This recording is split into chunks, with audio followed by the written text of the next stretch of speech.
Então estamos gravando aqui o 6º encontro do nosso curso de meditação humanista. O material que eu vou ainda fazer alguns pequenos ajustes, tem um par de erros. Inclusive ele está como tema 5, mas é tema 6. Foi a pressa aí para fazer o material, né? Mas, no geral, o material que a gente está utilizando hoje acabou de sair do forno. Ele tem um par de errinhos, mas ele tá, o principal dele tá bem organizado, tá? Então, o assunto de hoje é como lidar com uma doença grave. A gente, como de costume, vai abrir a reunião lendo alguns poemas ou frases inspiradoras. Então, temos aqui 3 poesias. Alguém se anima de ler por aqui?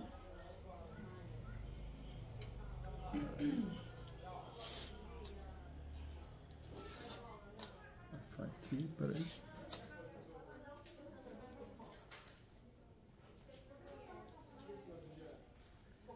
Há doenças piores que as doenças. Há doenças que são mais que doenças, que não apenas são a vida infensas.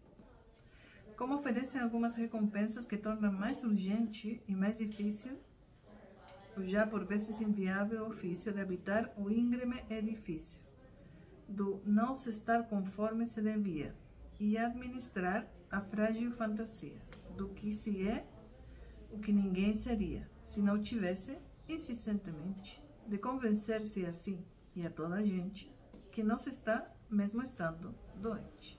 Fernando Pessoa. Obrigado. Quer ler a próxima, Diana? Quer que eu leia? Eu vou ler a próxima. Passa aqui.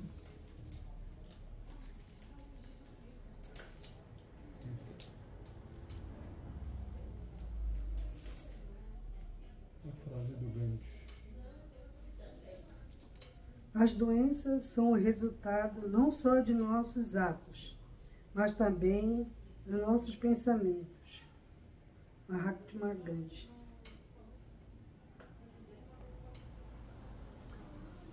Muito bem. Aqui uma poesia do Pessoa e uma frase do Gandhi. Depois tem uma outra do Silo que eu vou guardar aqui para o final. Bom, esse é um tema bem difícil, né? Como lidar com uma doença, ainda mais se for uma doença grave, é um tema que sempre pode acontecer com um de nós ou com alguém que a gente ama, né? Alguém querido ou querida, né? Algum familiar, ser amado.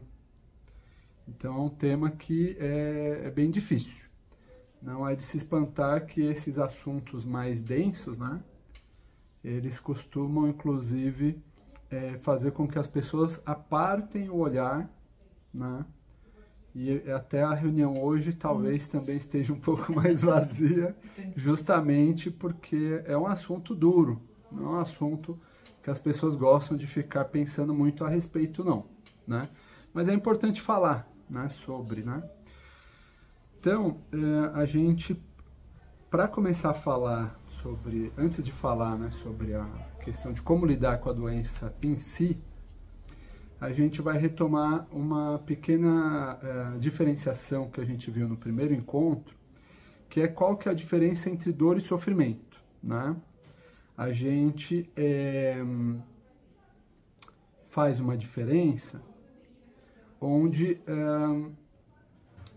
para nós, a dor, né, é uma questão mais física, é um sinal de que algo vai mal no corpo, né? E geralmente tem uma sensação que tem até localização específica. Quando não é no corpo inteiro, né, sentir dor no corpo inteiro, que às vezes acontece, mais raro, geralmente as dores são mais localizadas, né? Alguma parte do corpo que está com algum problema, né? Alguma disfunção, alguma condição, então começa a doer, né? Isso é uma coisa em si bem pontual, vamos dizer assim. A dor pode ser muito intensa, pode ser maior, menor, né?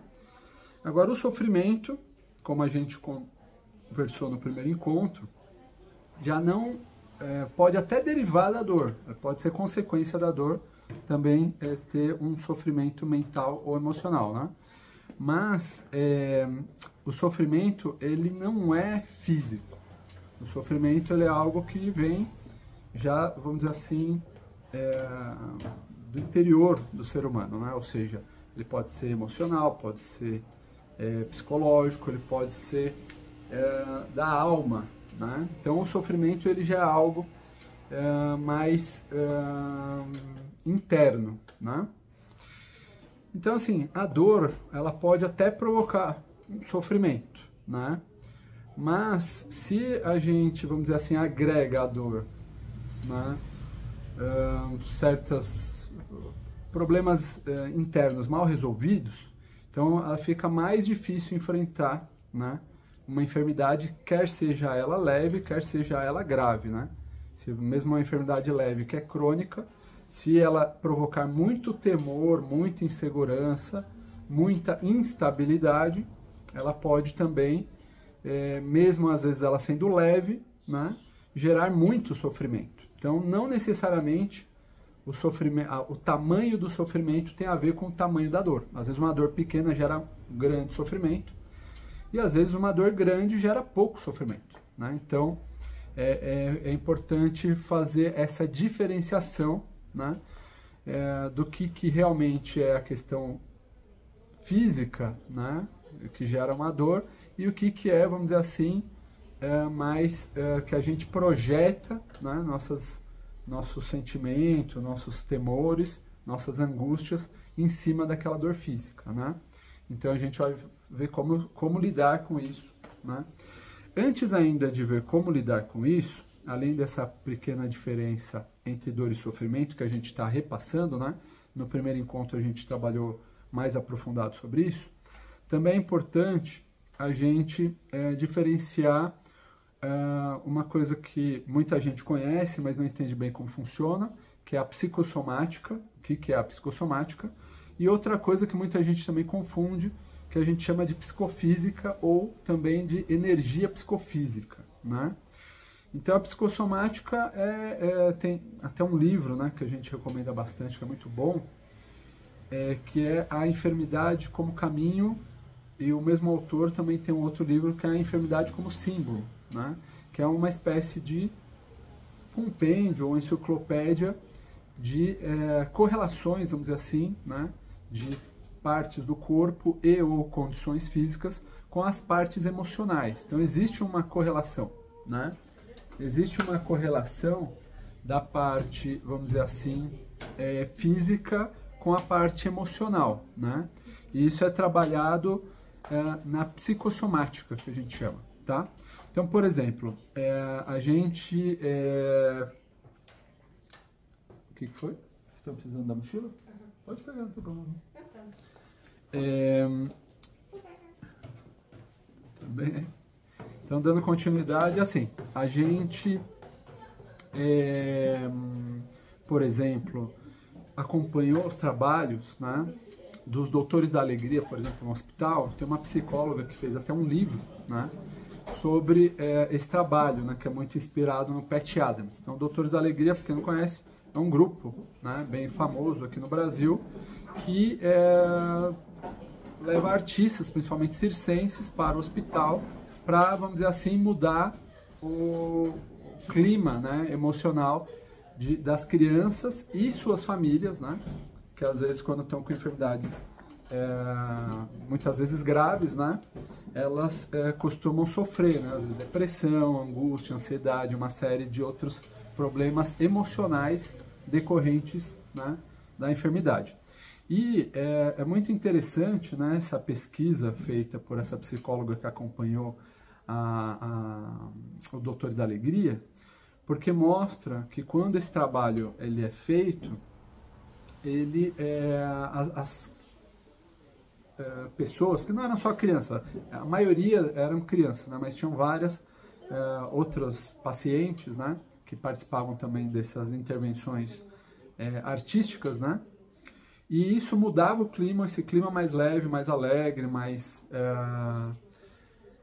como é que fala? Mais lúdico, né? Esse clima mais lúdico fazia com que as crianças se recuperassem muito mais rápido, né? Havia uma diferença muito grande, inclusive no tempo, né, de sanação, né, de cura dessas crianças. Então, isso mostra, né, essa pesquisa que essa psicóloga que acompanhou os Doutores da Alegria, a gente participou, né, da apresentação dessa pesquisa e tal, foi há vários anos atrás isso, no Instituto Palas Atenas, na época. A gente ficou muito impressionado pelo poder que tem, né, o lado psicossomático, né? Então, o lado emocional, isso é uma coisa que a sabedoria popular todos sabemos, né? Mas ele pode ser mais bem trabalhado, tá? Então, eventualmente, você pode ter, às vezes, até uma doença incurável, crônica ou até mesmo terminal, né? Doenças graves, mas você pode, vamos dizer assim, não necessariamente curar essa doença, dependendo do caso, né? Às vezes não tem cura mesmo, infelizmente. Aí depende do avanço da ciência, da medicina, né? Para essa parte de lidar com a dor. Mas você pode, através do avanço, vamos dizer assim, do trabalho interno, da meditação e também do avanço da justiça, né? Enfim, das condições objetivas, vamos dizer assim, melhorar esse lado psicossomático, tá? Outra coisa que as pessoas também não conhecem, que é a energia psicofísica, ou não é muito falado, tá? Energia psicofísica é o que muitos chamam também energia da vida, né? Ou da vida humana, tá? Não é energia necessariamente que está em outros seres, mas a gente está falando especificamente da energia, né, vital do ser humano, tá? Energia vital das pessoas, tá? Porque essa energia, né, que ela é meio psíquica, mas ela também é física, é a energia que às vezes, né, tem um dia que você está com mais energia, tem um dia que você está com menos, né? Várias culturas dão nomes diferentes para essa energia. Hoje o nome técnico, vamos dizer assim, mais aceito, inclusive dentro das universidades que estudam isso, é a energia psicofísica, que a gente chama, tá? Então, essa energia, segundo a nossa abordagem humanista, né, a visão que a gente tem sobre isso, ela não só é a expressão da nossa vitalidade, como ela também é a expressão do equilíbrio que tem entre a nossa mente e o nosso corpo. Por isso que é psicofísica, que é uma energia que tem um lado psíquico, mas tem um lado físico. E à medida que a gente vai avançando na meditação, no trabalho interno, essa energia ela vai ficando menos densa e mais leve, mais sutil, vai vibrando mais alto, né? Então, essa energia também, ela está muito ligada a um estilo de vida mais distenso, daí a importância de práticas como a distensão, a experiência de paz, né? E ela está muito ligada a gente também conseguir lidar com as tensões, né, do dia a dia, as pressões, as tensões internas que vêm habitualmente e principalmente em momentos, né, de enfermidade, que geralmente essas tensões ou elas se amplificam muito, ou às vezes elas até meio que, vamos dizer assim, muitas doenças às vezes têm a ver com isso, com uma tensão acumulada muito grande que acaba estourando, vamos dizer assim, né? Uma tensão interna, né, dentro das pessoas. Então, para nós, né, humanistas, então é importante não só pensar na cura física, né, do próprio corpo, e isso não somos nós que temos que falar, é o médico, né? A gente não é contra a medicina, a gente não é contra a vacina, nem contra os tratamentos alopáticos convencionais, tá?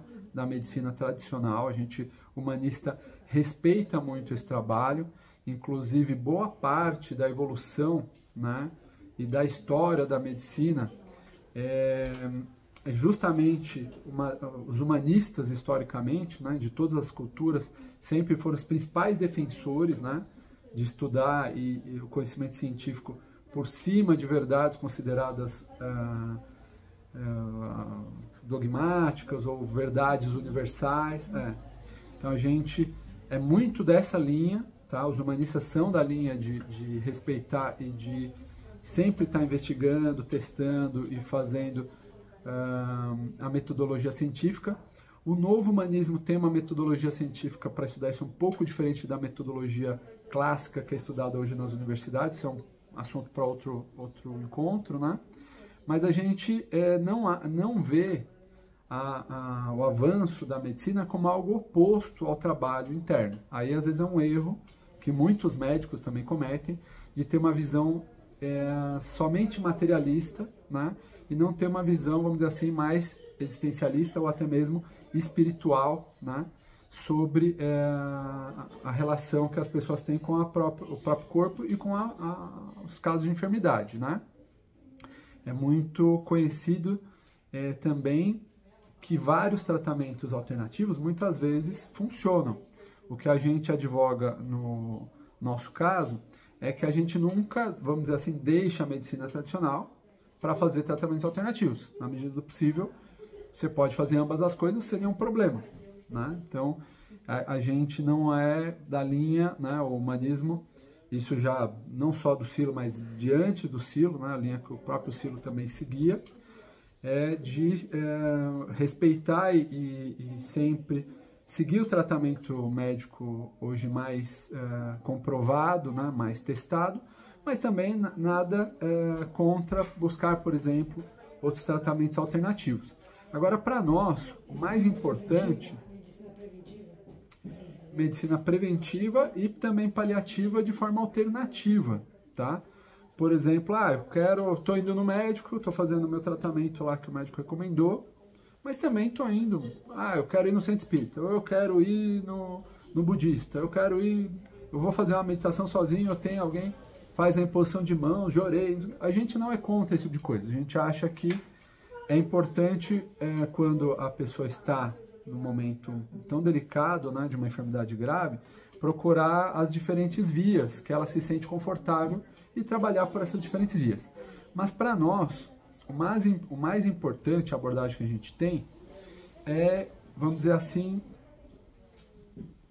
buscar, e aí vem o livro, né, Enfermidade como Caminho, a Enfermidade como Símbolo, qual o sentido que teve essa doença ter aparecido na minha vida ou na vida de alguém próximo, né, nesse momento da minha vida, o que eu tenho ou posso, né, aprender com isso, qual a transformação interna que isso pode me trazer, como eu posso evoluir, apesar de ser uma coisa... Porque para nós a doença é como se fosse um acidente, não é o que a gente vai escolher e nem que a gente acha bom, né? É a mesma questão que a gente conversou do sofrimento no primeiro encontro. Mas uma vez que ele aparece, qual o sentido disso? Então a gente começa a tentar também diminuir aquela contradição interna, que às vezes uma enfermidade pode desatar, né? E a gente buscar também um sentido transcendente à doença, tá? Um sentido transcendente à doença. Então, para nós, é importante reconhecer essa diferença, né, entre dor e sofrimento.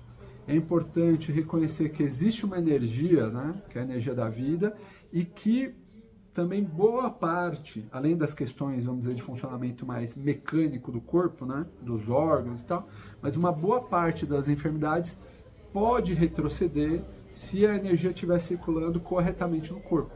E existem formas, né, de aumentar o nosso controle sobre essa circulação da energia. Então isso é uma das coisas que a gente também vai conversar hoje. E quando a gente fala de energia, diferente de outras concepções, que tem muitas concepções por aí, a gente trabalha com um conceito muito específico, né, que é bem preciso, que é de energia psicofísica, tá? Então práticas como meditação, reflexão interna, experiência de paz podem não só harmonizar essa energia, trazendo mais bem-estar mesmo quando a pessoa está doente, mas aumentar a circulação da energia, tá? Bom, o problema também da enfermidade é que, além do medo, né, que às vezes a gente tem o medo de ficar doente, muitas vezes, principalmente com uma enfermidade grave, ela desata o maior dos temores do ser humano, que é o medo da morte, né? Seja a morte, né, de si mesmo, né, a minha própria morte, seja a morte de alguém muito querido, próximo, amado, né? Sobre a morte de um ser querido amado, a gente tem um outro encontro, né, que é sobre o luto, medo de como lidar com perdas, né, de seres queridos. A gente tem outro encontro que a gente vai abordar mais esse ponto específico, que é uma dor muito grande. Mas quando a gente fala do medo da morte, que uma enfermidade grave costuma desatar, é importante saber que se a gente conseguir diminuir ou até mesmo superar o temor da morte, que é possível. Não é uma tarefa muito fácil, mas ela é possível, tá? A maioria dos seres humanos passa a vida toda sem conseguir nada nem de longe perto disso, tá? Superar o temor da própria morte ou o temor, né, da perda de um ser querido. Então, superar esse temor, que é o maior dos temores, né? É o temor mãe, é a mãe de todos os outros medos, né? O medo da própria finitude. Ela não só ajuda a liberar muita energia, porque ela te libera de um sofrimento que consome muita energia do ser humano, mesmo quando você está saudável, como eventualmente em momentos de enfermidade, deixa a enfermidade mais leve, né? Porque você vê a enfermidade de uma maneira mais com menos sofrimento, tá? Com menos sofrimento. Então, a gente, obviamente, não vou colocar todos os pontos, né, que a gente colocou no material, recomendo depois a leitura, porque tem mais alguns detalhes, tá? Mas é importante, quando a gente fala em superar o medo da morte que uma enfermidade pode causar, a gente entender que mesmo que a gente não tiver nenhuma, supondo que é muito raro isso acontecer, né? Uma pessoa que, sei lá, nunca teve nenhuma enfermidade a vida toda, de repente chega um dia, dormiu, né, partiu dormindo. Faz parte da condição humana a finitude, né? Não se tem notícia ainda.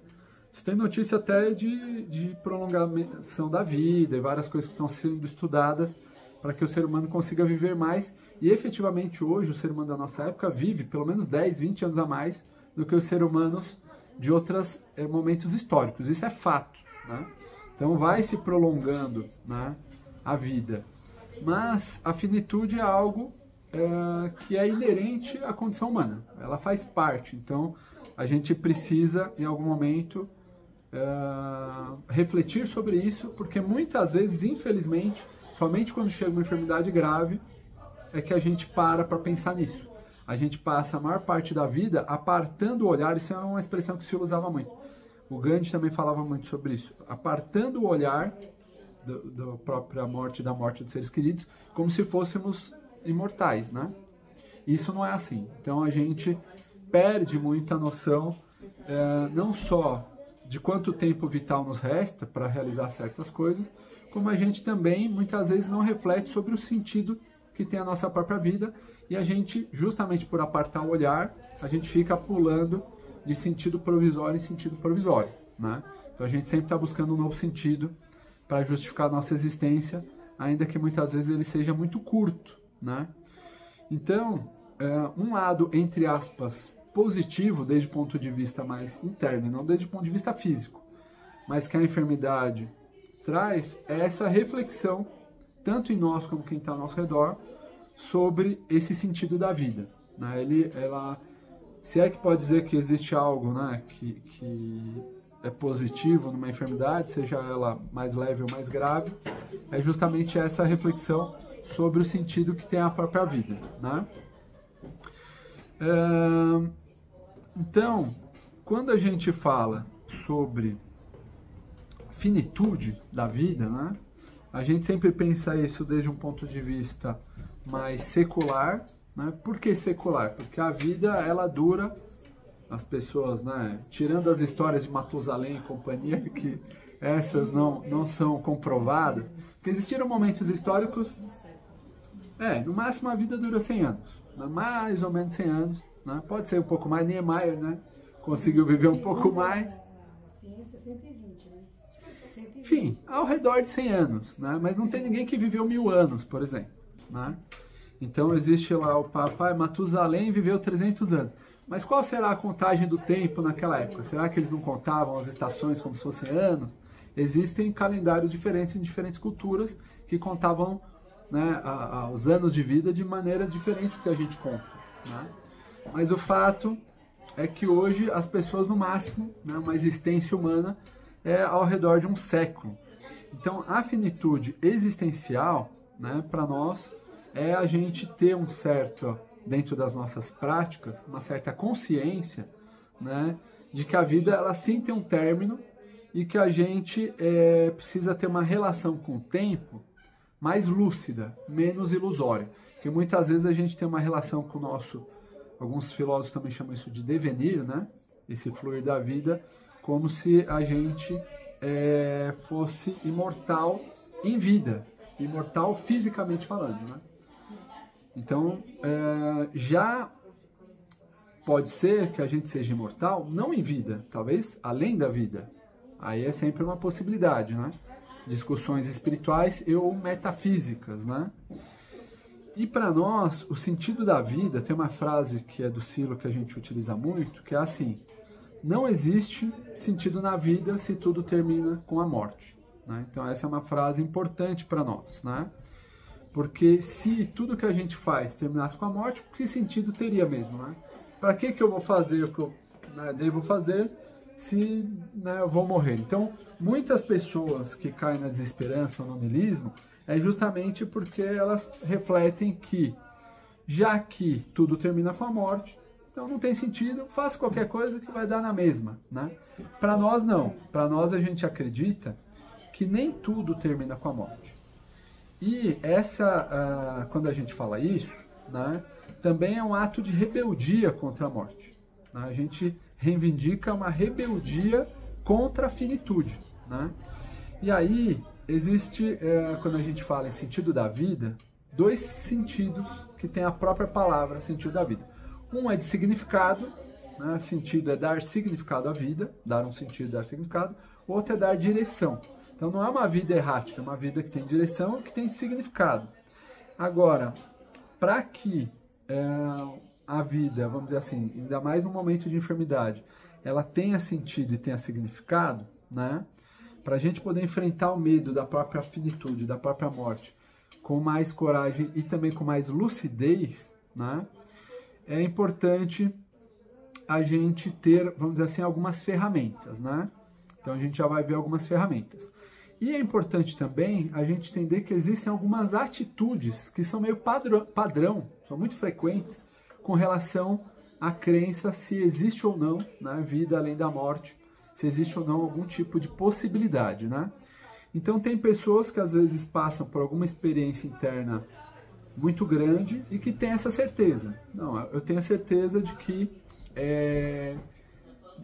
existe vida após a morte, né? Tem pessoas que não tiveram essa experiência, né, que dá essa certeza interna, mas elas, por educação, porque cresceram no entorno que era religioso ou que tinha alguma crença a esse respeito, então elas acreditam sim na possibilidade de uma transcendência, né? Mas elas, não porque elas tiveram essa experiência, mas porque elas foram educadas e o entorno delas acredita nisso. Então é quase por osmose, né?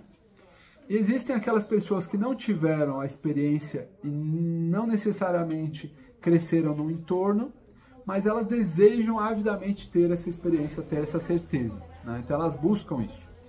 Tem também pessoas que negam qualquer possibilidade, né, de que exista uma vida após a morte e acreditam que tudo acaba com a morte. Também é uma postura, né? E existe também um perfil de pessoas que acredita que acabou a vida física, não tem nada depois, mas que tudo que você realiza em vida continua depois repercutindo, né, nas pessoas que ficam, vamos dizer assim. Então, as ações que você faz têm um sentido, não porque você, vamos dizer assim, tem algum tipo de alma ou espírito que continua depois, mas sim porque as suas ações em vida continuam repercutindo, seja nos seus filhos, seus netos, ou nas pessoas queridas, né, no legado, na obra que você deixou.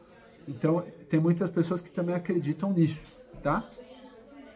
Para nós, sendo de uma maneira ou de outra, seja porque eu acredito que continua em quem fica, seja porque eu acredito que sim, existe um espírito imortal que depois continua, ou qualquer outro, uma alma, Deus, enfim, independente se é de um jeito ou de outro, para nós humanistas é interessante a gente buscar esse sentido, né? Porque ele ajuda a lidar com a dor, né? Não só quando falece alguém querido, mas quando ficam doentes ou nós mesmos ficamos doentes, né? Ajuda a gente a ter mais resiliência e ajuda a gente a fazer as coisas de uma maneira mais interessante também, né? Mais leve, tá? Então, para nós é muito importante, em resumo, né?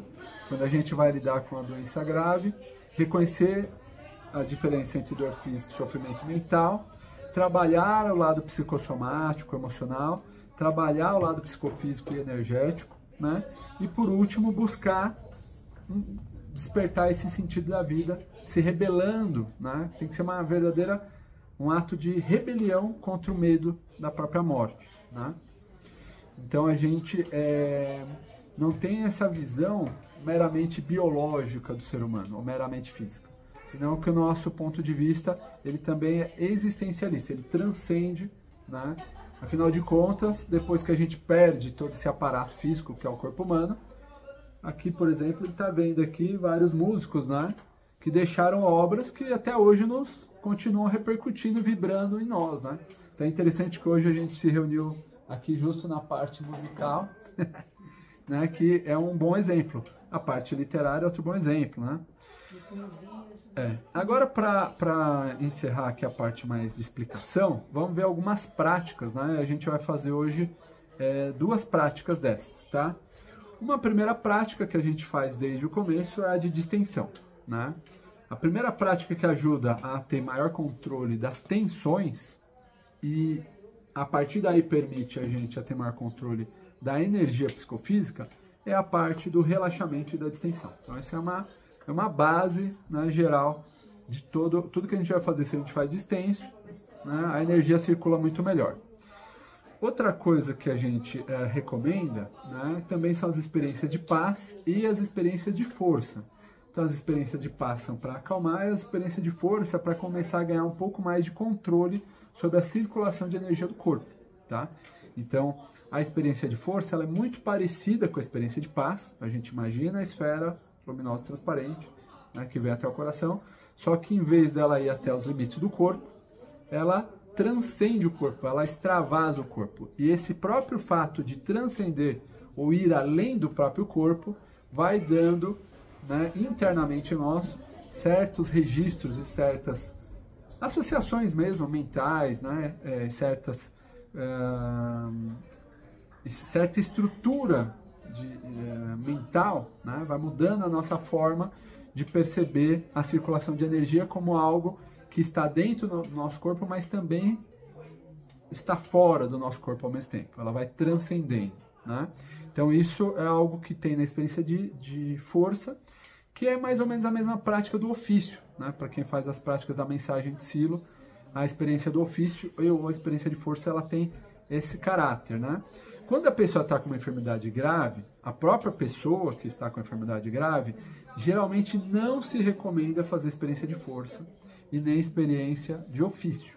Porque dependendo da enfermidade, se a pessoa não resolver algumas contradições internas, pode até, vamos dizer assim, acelerar a contradição interna que a pessoa tem. Então a recomendação que a gente tem no movimento é de fazer a prática de relaxamento, experiência de paz, quando a pessoa está doente, e também tem a cerimônia de bem-estar, que é muito boa também para quem está com alguma enfermidade grave, tá? Então, essas experiências a gente vai colocar no grupo também. Tem uma experiência guiada, que também é só para trabalhar com o medo da enfermidade e trabalhar a circulação da energia na parte do corpo que tiver, vamos dizer assim, com a energia mais represada ou mais bloqueada, tá? Que é uma experiência guiada que a gente chama a protetora da vida, tá? Que é uma experiência guiada que a gente vai fazer hoje, tá? E a gente, no material que a gente está colocando no grupo e também neste livro aqui, ó, eu friso bastante esse livro porque ele é a base, né, para nós, tá? E do livro Olhar Interior existe um capítulo, tá, que ele fala justamente sobre, né, a perda e a repressão da força ou da energia psicofísica, da projeção dessa força que muitas culturas utilizam até hoje, né? Muita gente conhece como passe magnético, jorei, reiki, né? Que seria, vamos dizer assim, projetar essa energia, né, para ajudar também a produzir certas curas. e eventualmente algumas ações e reações, né, que essa energia pode ter à medida que a gente consiga ganhar mais controle dela, tá? Então são capítulos, né, que a gente tem dentro do livro, tá? Olhar Interior, né, que é o mesmo livro também da Mensagem de Silo, né, onde a gente tem vários capítulos dedicados, né, só sobre como é importante ter um certo manejo e aprender a direcionar essa energia, tá? Então essa explicação ela é importante porque muitas vezes a gente até faz, quem já tem mais prática, né, consegue fazer isso, mas não entende bem o porquê que é feito de um jeito ou não de outro, né? Algumas práticas como a de gratidão também ajudam, né? Geralmente quando você fica doente ou alguém próximo fica doente, é muito comum você ficar muito irritado, ficar muito, às vezes, ressentido. Então a prática da gratidão ajuda a diminuir ou contrarrestar esse ressentimento, né? Contrapor esse ressentimento. E também é muito importante, né, quando a pessoa está doente, ela não ficar pensando só nela e no corpo dela. Ela também, de alguma medida, tentar manter uma consciência mais ampliada e olhar por outros, né? Não tentando fugir do problema, porque tem gente também que vai olhar por outros e foge de olhar próprio, né? Em vez de resolver o próprio problema, está sempre tentando resolver o problema dos outros. Não é isso, nem 8 nem 80, né? É cuidar da própria saúde, mas ao mesmo tempo não ficar preso só nisso. Porque aí às vezes a pessoa entra numa cruzada de só preciso cuidar da minha saúde, só da minha saúde, e aí ela começa a se isolar dos círculos que ela tem já de amizade, de família. Então é muito importante conseguir esse equilíbrio também interpessoal quando está doente, né? E se não é você que está doente, né? Porque geralmente a pessoa que está doente, a tendência é ela se isolar. Se é alguém próximo que está doente, você tentar ajudar a pessoa que ela não se isole tanto, tentar trazer ela para perto, tentar que ela mantenha o mínimo, né, de interação social e algumas coisas dependendo do tipo de doença que ela tenha, né, se permitir isso. Muitas vezes a doença permite você ter algum tipo de... São poucas as doenças, né, que realmente a pessoa tem que se isolar 100%. Então, para nós é muito importante ter essa consciência. Então, a gente encerra aqui a explicação. Não sei se vocês querem fazer mais algum comentário, alguma observação. Não? Então, eu agradeço. Até mais.